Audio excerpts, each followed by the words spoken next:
Think about it. Not a bomb, not fire, not steel, but a single file locked away in a folder, hidden from everyone's eyes.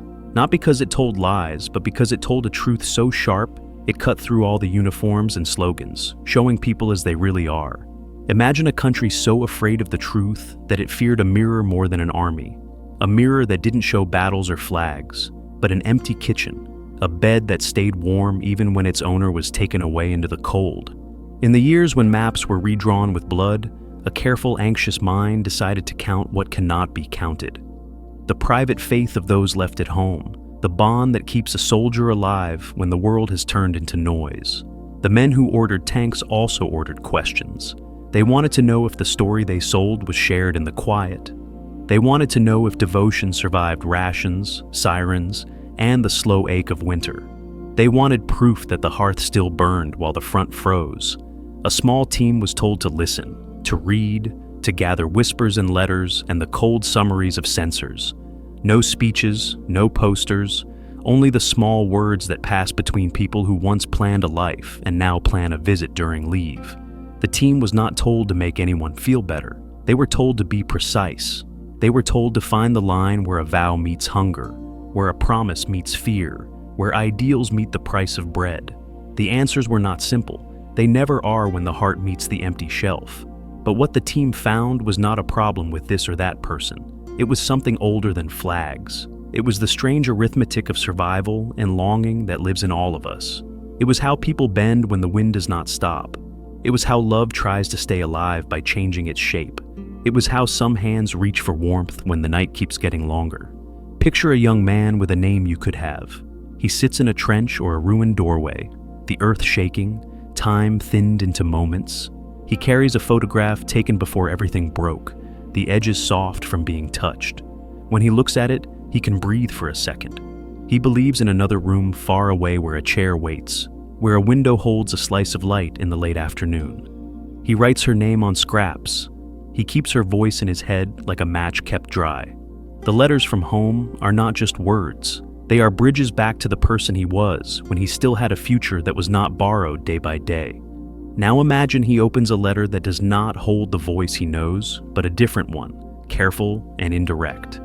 It tells him what no one knows how to say cleanly, that life at home has tilted, that a new face sits at the table sometimes, that the door he dreams about now opens to a different rhythm. The world he fights to return to is already moving without him. In that moment, the cold is not just around him, it is inside him. The reason to last one more hour slips through his fingers. The gunfire is not the loudest sound anymore. The loudest thing is emptiness. That emptiness is older than any government. It is not the fault of maps. It is the shape of loss when pressure squeezes the heart into hard choices. People do not become better or worse because a banner tells them to. They become whatever they must to get through the day. And then they feel the cost at night. In ruined cities, some joined their lives to whoever could open a ration crate or turn a key to a basement where the wind did not cut so deep. Some could not wait for a ghost to return. Some could not bear being alone in rooms full of memories that would not feed them. This is not a verdict, it is a wound. A file filled with such facts is not welcome in palaces of certainty. The men who glued stars to their uniforms needed a story without cracks. They needed the figure of the faithful home, the window candle that never goes out. So when the numbers and testimonies arrived with their sad gravity, the answer was not to change the story, but to hide the record. The folder was marked, placed in a dark cabinet, and the key was turned with the finality of a judgment. Not guilty, not innocent, not allowed. But a locked truth does not sleep. It hums under the floorboards. It moves through those it was about. Even if no one reads the report, the men it describes come home with eyes that do not rest. They return to streets that feel like a stranger's skin. The rooms they once owned seem rented. The mirror does not recognize them. They stand at doors they have pictured 1,000 times and knock with hands that shake, not from cold now, but from the terror of finding out who replaced them while they were busy staying alive. Imagine a man whose body has forgotten what comfort feels like. He climbs the steps, each one a memory of a day he did not live. The door opens. The air in the room is warm. There is a small child who does not know his name, and a voice from inside that is not his. He smiles a cracked smile and says the words he has practiced the whole way home, but the words fall apart at his feet. No one did anything wrong, and yet everything is wrong. He is a visitor in a life he once called his own. In the streets there are women with hands raw from lifting brick after brick, clearing the bones of buildings so that a new wall can rise where the old one fell. They are spoken of in songs and speeches, symbols of endurance. The praise rings because it is partly true, and that is why it works. But praise is also a kind of veil. It can hide the weathered deals made in cellars, the soft agreements made in back rooms, where the winter was hard and the cupboard was only a little less empty when a uniform from the winning side stood in the doorway with a cigarette and a box of tins. Everyone tells themselves a story that makes the day possible. Saints and sinners are roles for plays, but life often has no stage, only rain. The men who had believed that duty would be paid back with safety found that duty does not pay like that. They had given their youth to a machine that swallowed it without a sound, and then gave them a silence in return. No apology, no map, only work and the sort of respect that feels like a glove without a hand. They were told to be grateful that they still had air in their lungs. They were told that the past is a pile of dust that should not be touched. So they learned how to build with their mouths closed. They learned how to hold their breath around their children. They learned not to speak the language of their pain because there was no one who wished to translate it. They measured themselves by their output, by the weight a back can carry and the hours a man can push through before the light goes. They became giants at factories and strangers at dinner. The war moved from outside to inside. The front line ran through the chest.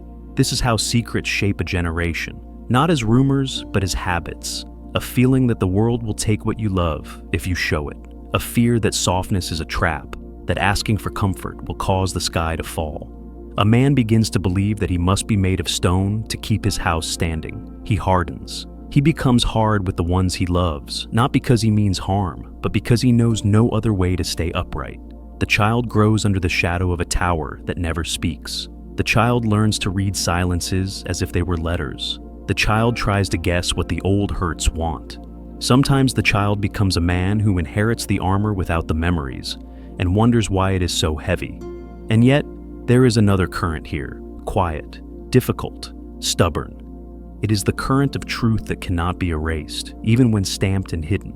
Truth does not always arrive as a scandal. Sometimes it arrives as a kind of tired clarity. It says, people are not symbols. They are animals that dream. They defend their dreams with teeth when the wind is kind. They trade their dreams for warmth when the wind will not stop. They make choices under pressures that tests the borders of their soul. Some keep faith and starve. Some break faith and live. Most do both in different ways. Most try to forgive themselves and fail. If you are listening with your whole body, you can feel the shape of the bargain that was offered to men in that time and in many times. Give everything, do not ask questions, and you will be honored with a promise. But promises made by systems are written in sand. They shine until the tide arrives. The file that was hidden was not dangerous because it insulted anyone. It was dangerous because it told men not to bet their life on a fairy tale. It told them that a vow is not a shield against absence. It told them that the soul needs more than medals and slogans to stay warm. The lesson is not to hate. Hate is just another slogan, a cheap fire that burns out and leaves the same cold. The lesson is to wake up, to look at the world with eyes that are kind and unblinking at once, to accept that love is real and fragile, that security is real and temporary, that institutions will take what you give and cannot love you back, that the only thing you fully own is the way you meet the next hour. There is a kind of strength that does not depend on applause or on being chosen by anyone. It is the strength of a person who decides to become a house for their own spirit. A person who builds a room inside where no rumor can enter, where no uniform, friendly or hostile, can tell them what they are worth. This strength is not loud. It does not look impressive in parades. It looks like someone doing the work of their own life with a quiet face, not because anyone will thank them, but because it is the only honest way to live. Many men in that era found a version of this strength by necessity. They had no script left, so they wrote small ones in the margins. Repair a chair, teach a boy to tie a knot, share a cigarette without a word, fix a hinge, grow beans in a courtyard where glass still glints in the dirt. These were not cures, they were stitches. But sometimes stitches are enough to keep the heart from falling open. If a folder is locked, the lock becomes part of our story, whether we see it or not. It makes us guess. It makes us build our life around the guess. The guess becomes a law. Do not trust softness. Do not show need. Do not expect to be held when you fall. But a law born from fear is a prison. And prisons do not make us safe. They only make us smaller. So the work now, after the smoke and the time and the quiet, is to choose a different center. Not a promise that others will never leave. Not an oath that pain will never return. A smaller center, and for that reason, a stronger one. To become the guardian of your own flame. To tend it without pride and without shame. To feed it with effort and rest. To protect it from storms by building walls that breathe. To learn to be alone without being empty. Together without being swallowed. To love without bargaining your soul away. To give without making your life a receipt. He stands in the doorway with his cap in his hands and learns the smallest truth that breaks the largest myth. A home cannot be paused like a clock. People keep breathing. Need keeps knocking. Time does not honor uniforms. She looks at him and feels something she cannot name. Guilt braided with relief and fear, because the person she learned to be while he was gone is not the person he left. The man in the other room clears his throat. The child holds tighter to a skirt.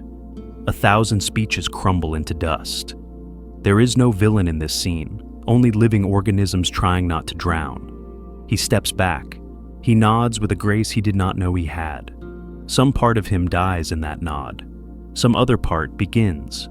When wounds are not spoken, they become customs.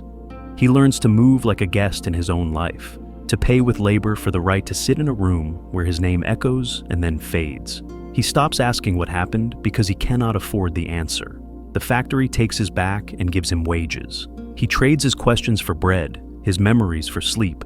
The city grows over the ruins like moss over a stone. He walks to work each morning across streets that have rearranged themselves. He teaches his hands to trust bolts and gauges because they never lie. He tries to teach his heart the same, but hearts do not obey. The child grows tall. The child watches and learns that strength looks like a shut door. The child learns to greet silence as if it were an uncle who visits every Sunday and never takes off his coat. The child tries to find a map in a father's face and discovers a wall instead. So the child becomes a builder of their own walls. The old pain copies itself inside younger bones. In this way, history repeats without dates or speeches, repeating in the tilt of a chin, in the way a person clenches their jaw when they are asked, "Are you okay?" But seeds travel on the wind. They land where no one expects them. One day he meets another man at the end of a shift, a figure as worn as himself. They share a cigarette outside a loading dock, say nothing for a while, then speak in simple lines about work and weather and a noise that wakes them at night. Within the small tent of that moment, something like a light appears. Not joy exactly, recognition. An understanding that does not need many words. I see your ghosts, mine look the same. That is how the first relief arrives, quiet and without permission. There is a dignity that does not need victory. It grows from telling the truth about what the world has taken and what you will no longer trade away. He begins to set small boundaries in the only place he can control, himself.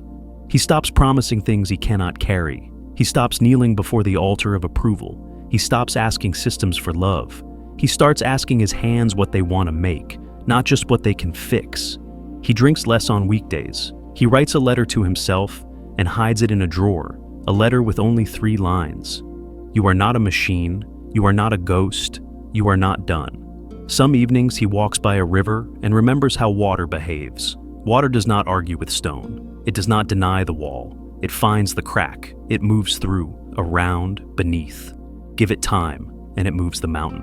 He watches the current take dusk into itself and thinks about how a man can be soft and still be strong, how softness might be the only way to keep moving without breaking. The uniform he once wore was a hard shell, all edges and slogans. The strength he needs now is different. It must be quiet inside. It must be kind to his own weakness. It must stand even when no one is watching. He practices a new kind of courage. He tells the truth to one person who has earned it. Not the whole story at once, just a thread. He says, I came back to a door that would not let me in. He expects to be laughed at or pitied. Instead, the other man nods as if he has heard a familiar song. The nod lands like a bandage. It does not heal the wound, but it keeps the air off it long enough to breathe. Healing, he learns, is not a war. It is more like gardening. You clear a small patch. You plant something that can survive your climate. You water it even when you do not believe it will grow.